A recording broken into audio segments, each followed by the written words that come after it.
புதுசா ஒரு கட்சி ஆரம்பிச்சிருக்காரு ஒருத்தர். அவர் மேடையில் என்ன பேசுறான்னு தெரியவில்லை, சண்டை பிடிக்கிற மாதிரியே பேசுறான். ஒரு மக்களை அவங்க கிட்ட தன்னுடைய எண்ணத்தை தெரிவிக்கிறதுக்கு சண்டையை பிடிக்க முடியும். இன்னைக்கு நீங்க கட்சியில் சேர்றீங்க, உங்களை அன்பா தானே நான் வரவேற்கணும், பாசமா தானே வரவேற்கணும், உங்களை அன்பா தானே அரவணைக்கணும். உங்ககிட்ட சண்டை பிடிக்கிற மாதிரி பேசுறேன், என்ன இந்த ஆள் இப்படி பேசுறான் அப்படிதான் நினைப்பீங்க. அது மாதிரிதான் ஒரு ஆள் பேசிட்டு இருக்கிறான். அந்த பேசுறதா சொன்னாரு கருணாநிதி தீய சக்தி, தீய கட்சி, நாங்க தூய்மையான கட்சினர். என்ன தூய்மையான கட்சி? நீ எப்படி தூய்மையான கட்சி ஆக முடியும்? நீ எப்ப தூய்மையான கட்சின்னு சொன்னா, நீ உன்ன ஆட்சிக்கு வரல, உன்னுடைய நடவடிக்கை என்னன்னு தெரியாது. நீ ஆட்சிக்கு வந்த பின்னாடி உன்னை எப்படிப்பட்ட திட்டங்கள் கொண்டு வரன்னு தெரியாது. அந்த திட்டம் கொண்டு வந்த பின்னாடி எவ்வளவு ஒழுக்கமா அந்த திட்டத்தை நிறைவேற்றன்னு சொல்ல முடியாது.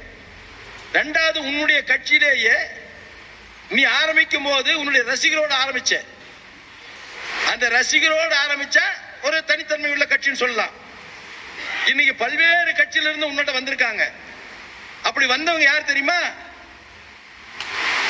சந்தர்ப்பவாதிகள்.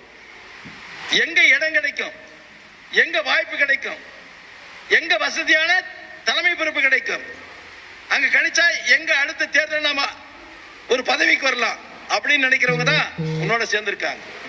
உங்க கொள்கை பரப்புச்சாரெல்லாம் யாரு? லாட்டரி டிக்கெட் விற்கிறவன், இந்தியா முழுசும் லாட்டரி டிக்கெட் விற்கிறவன். அவர் ஏற்கனவே ஒரு கட்சிக்கு போனார், திமுக வந்தார், அங்கிருந்து வெளியேறி விடுதலை சிறுத்தை கட்சிக்கு வந்தார். அங்க விடுதலை சிறுத்தை தலைவர் திரு தொல்மாவன் பெரிய பதவியை கொடுத்தார், அங்க சண்டை விட்டார். அங்கிருந்து வெளியே வந்தார். வெளியே வந்த இன்னும் பல கட்சிகள்லாம் போறதுக்கு பார்த்தார், நம்ம கட்சிக்கே வர்றது கூட பார்த்தார்.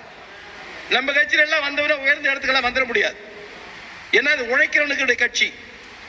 உழைக்கிற கட்சினாலதான் இன்னைக்கு ஒண்ணுமே இல்லாத கிராமப்புறத்தில் இருந்த ஒரு சாதாரண எடப்பாடி பழனிசாமி இந்த கட்சிக்கு போச்சு ஆயிருக்காருன்னா, உழைச்சி உழைச்சி உழைச்சி தலைவருடைய நல்ல பேர் வாங்கி அவருடைய உயர்வாலும் அவருடைய எண்ணத்தாலும் தொண்டனுடைய சந்தோஷத்தாலும் இந்த இடத்துக்கு வந்திருக்கிறோம். இங்க யாரெல்லாம் இருக்குன்னா யாருமே திடீர்னு வந்த ஆளும் கிடையாது, உழைச்சி வந்த ஆளுங்க. அவர்கிட்ட இருக்கிற ஆளுங்க சந்தர்ப்பவாதிகள், ஏதோ ஒரு வகையில் ஒரு பதவிக்கு வரும். அது மாதிரிதான் நம்ம கட்சியிலிருந்து ஒரு ஆள் போயிருக்கான். நம்ம கட்சியிலிருந்து ஒரு ஆள் போயிருக்காரு, திரு செங்கோட்டையன். இந்த செங்கோட்டையன் யாருக்கு தெரியும்? 50 ஆண்டு காலம் 53 ஆண்டு காலம் இந்த கட்சியில் இருக்கிற எல்லா பதவியும் சுகத்தை அனுப்பிச்சிருக்கு, எல்லா பதவியும் சுகத்தை அனுப்பிச்சிருக்கிறேன். எத்தனை முறை அமைச்சரான? அந்த அமைச்சராகிறதுக்கு யார் காரணம்? இந்த கட்சி காரணம். அந்த பதவி கிடைக்கிறதுக்கு யார் காரணம்? இந்த கட்சி காரணம். இன்னைக்கு பொருளாதாரத்தில் மிகப்பெரிய உயர்ந்த இடத்துல இருக்கிற பல கல்லூரிகளை வச்சிருக்கிற, பல நூற்றுக்கணக்கான ஏக்கர் நிலங்களை வச்சிருக்கிற, அதுக்கு யார் காரணம்? இந்த கட்சி காரணம். இவ்வளவு வசதி வாய்ப்புகளும் இவ்வளவு பதவி சுகங்களும் அனுபவித்த நீ இந்த கட்சியில இடையூறுகளை செய்த. இடையூறுகளை செய்தனால பொதுச் செயலர் கூப்பிட்டு அவருக்கு அறிவுரை சொன்னார், கேட்கல. பொது இடத்துல போய் கட்சியுடைய தலைமையை கெடு வச்சா யார் வைப்பா? ஒரு கட்சி தலைமைக்கு நீ கெடு வைக்கலாமா? அந்த கட்சி ஒரு கட்டுக்கோப்பா இருக்குமா?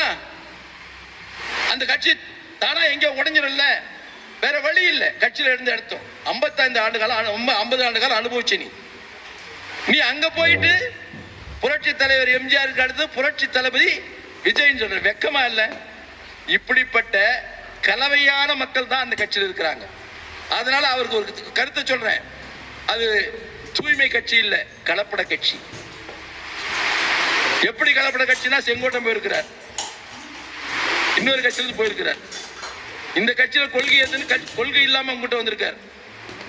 ஆதவர்ஜினா பல கட்சியிலிருந்து வந்தவர், அங்க போயிருக்காரு. இன்னொரு பிஜேபி இருந்து வந்தாரு, நம்ம கிட்ட வந்தாரு, அப்புறம் இங்க வந்திருக்காரு, அவர் உங்ககிட்ட வந்திருக்காரு. இப்படி எங்க வாய்ப்பு கிடைக்குது என்று சுத்துகின்ற ஒரு கூட்டம் உன்னிடத்தில் வந்திருக்கிறது. நீ ஜாகிரதையா இருக்கணும். நாளைக்கு உன்னையும் காலி பண்ணி வேற ஏதாவது போயிடுவாங்க. அப்படியாப்பட்ட ஆள் தான் இருக்காங்க.